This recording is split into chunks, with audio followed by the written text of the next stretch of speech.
The Colts scored a season-high 24 points in the first half of their game against the Texans yesterday.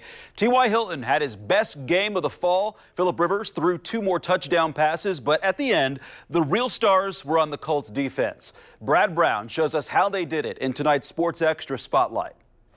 See if this sounds familiar this fall. The Colts defense plays a rock-solid second half. Opposition makes a late drive. Things look grim. And then all at once, the game falls in the Colts' favor. We understand that, we're playing against great opponents. So, again, they're going to come out and they're going to make plays. But, Flus always talks about great defenses don't get beat on the same plays twice. And, that's coming out in the second half, making adjustments. A bad snap to Deshaun Watson, a loose ball punched further out by Grover Stewart, and a recovery by Anthony Walker. Just like that, the Colts went from maybe giving up a win late to earning a W in a very unlikely situation.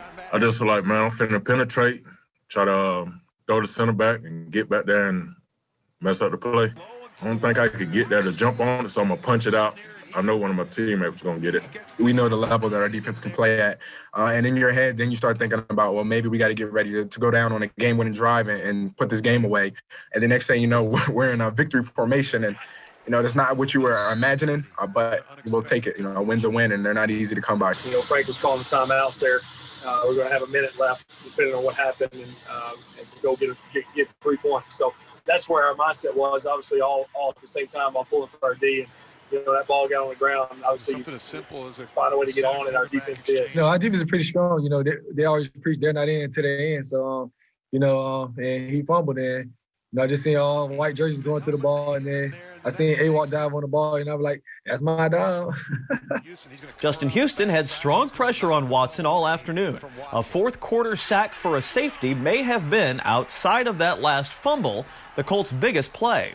Flus called a great play. It was a pressure, and I think it ran perfectly. It worked out perfect for me, and glory be to God. It just happened to be I'm the one that got the safety today, so I'm just very thankful. We were able to get good pressure. I think all 4 D linemen were there, especially with Justin coming, and then the coverage did great on that play as well. The Colts offense fizzled out in the second half, being held scoreless, but the defense is making it a bit easier to look past any of those shortcomings. And if the Colts ever put together both sides of the ball for 4 quarters, the prospects of playing beyond Week 17 will be very high.